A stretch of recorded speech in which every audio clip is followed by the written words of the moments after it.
No nonsense gin drinking. All gin, no nonsense. Hello gin lovers, welcome back. I'm Bobby Freeman and today, my friends, we have a local gin to the show. We're not that local, kind of local. It's the other side of London, but it's quite close anyway. Let me introduce you to it nonetheless. Ladies and gentlemen, let me introduce you to Marlow Gin. Now look, on this show, I'm aware I have viewers from all around the world, and sometimes I'm aware that, you know, a lot of you aren't going to be able to get hold of some of these gins, but I think it's nice to feature some of the little guys, you know, the ones that are starting out, because you never know.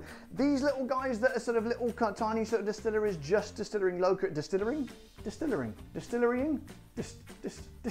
obviously. The people who are distilling locally, one day, in a few years' time, they could be a global product. You know, I'm sure Sipsmith were a tiny one once, I'm sure Tanqueray tiny ones. So I think it's good, even though you won't be able to probably get hold of this, I think it's interesting to have a look at them and give the little guys a bit of exposure, because I am a big shot and a, well, I'm not sure what I am, to be honest, but I'm something. I'm something. Whether that's good or bad, I don't know. But anyway, let's, I was going to say cut out the nonsense, but as we know, that's not going to happen. Let's find out what they say about it on their website, shall we? So it's kind of a unique website. It starts off with a bit of a note from the three creators. It says, "Hello, we are Nick, Colin and Vicky." And straight away, you know, I think more people called Nick, Colin and Vicky should be making gin. It sounds like sort of a three-piece folk music band, doesn't it? Ladies and gentlemen, please welcome on stage Nick, Colin and Vicky, or something like that. After spending most of our adult lives working in technology, we've decided to do something different, creative and exciting. So we're making our very own London dry gin inspired by our riverside town. After a few drinks during an evening out in Marlow, we deliberated about the choice of gin at our bar. And we noticed that something was missing, a great tasting local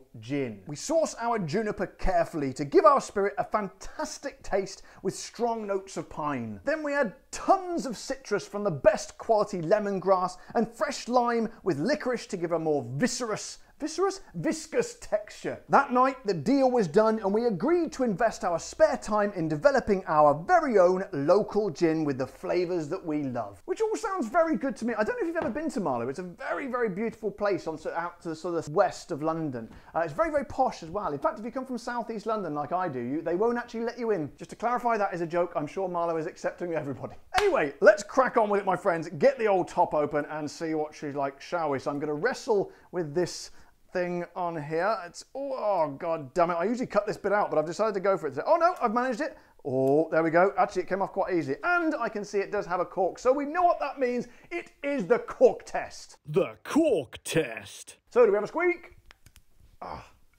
No squeak, just a silent twist on it. Never mind, here we go, the full pull. Oh, not bad. However, I did spill quite a bit on me, but I've known better, but I've also known worse. But it doesn't matter because we all know it's just a bit of fun. Right then, let's have a sniff of it, shall we? So apparently tons of citrus are going to here, and we all know I doth like a citrus gin. So nose is going in. Here we go. Okay, it's like there is a ton of citrus in there, but it's kind of a different type of citrus. It's a kind of sort of a, how do I describe it? Maybe it's because they said they're using lemongrass. There's a kind of a, almost a grassiness to it. Not grass in terms of the stuff you get on the lawn, but something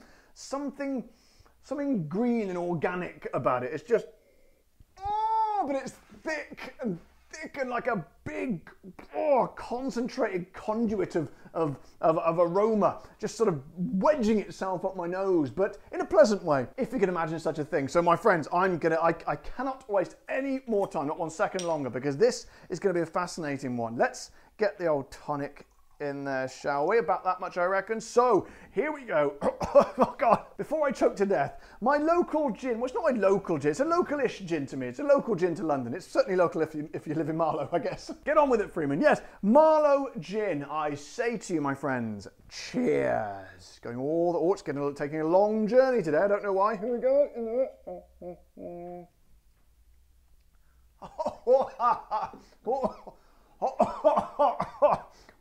Bit of a tip.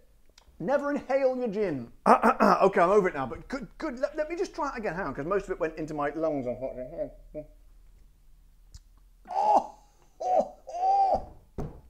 tell you what, Wow, it's weird, isn't it, how a bottle kind of affects the way you think of a gin, because it's fairly sort of, what's the right word? It's fairly sort of subtle, I would say. It's not sort of leaping out at you and sort of shouting what the gin's going to be like. So, I don't know, I guess in my mind, I thought it was going to be something fairly sort of plain and sort of run-of-the-mill. However, my friends, I literally could not be more wrong. It's just got deep, boring flavours, very similar to the aromas, where it's kind of a beautiful, organic kind of citrusiness, but there's something deep about it. Something, like I say, it must be the lemongrass, but because I haven't had many gins with lemongrass in before, so it must be that, because it's like citrus, but not as we know it. And as all good gins do, it takes you on a bit of a journey.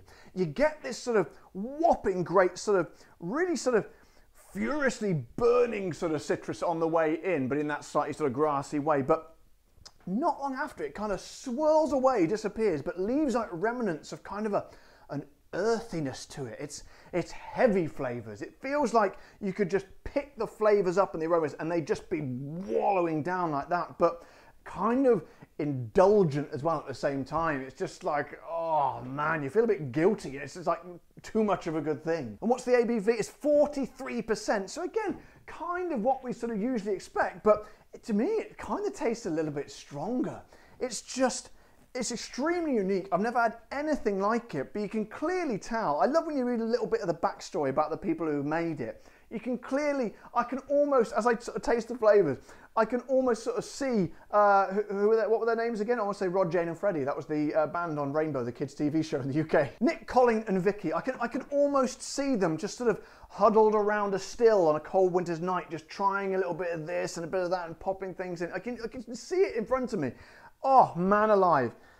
This gin, you can tell it's made by 3 friends who poured a lot of heart and soul into it. So let's give it a go neat, shall we? Again, I'm fairly certain this is going to be a gin and tonic gin, but we never know. I could be wrong. In fact, I've been wrong on many, many occasions. So this could be one of them. So here we go.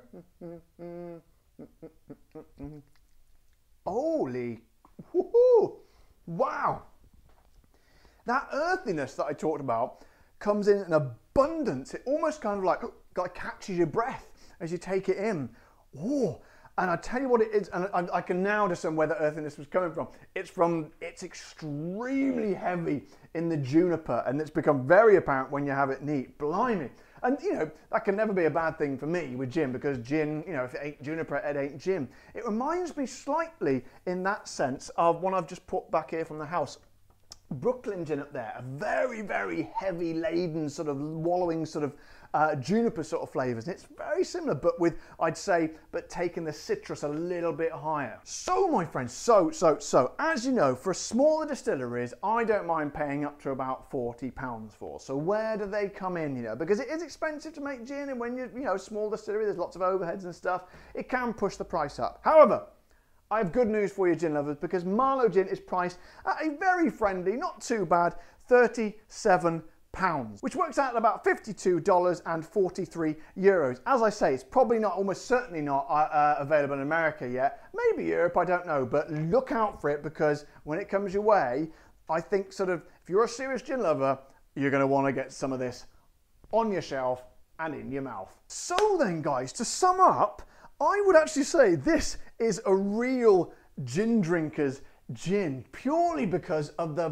bags and bags of juniper in there. It's kind of heavy and laden down with it, which, let's face it, is what a gin should be. Some people aren't that keen on it, but I absolutely love it. So I think if you're, whether you're a beginner to gin, it's probably a good one to start on, because it gives you a real good lesson as to what a gin, you know, at its core should be. But also, if you're an expert, if you're a purist, this has got to be one that has that in your collection, because it's kind of epitomizes what a gin should be. Bags of juniper, offset with the citrus, and just bags of personality as well. I love it. That is an excellent little gin. In fact, I say to the people at the Marlow distillery, I don't know what the distillery is called, whatever they make the Marlow, keep up the good work, my friends. And my subscribers and viewers, just write it down, make a note of it, just, I don't know, scratch it into your wall or tattoo it onto your arm, Marlow Gin, because when it makes it to you, you are going to want to try this. So guys, I hope you've enjoyed this video today, found it useful in some way, shape or form.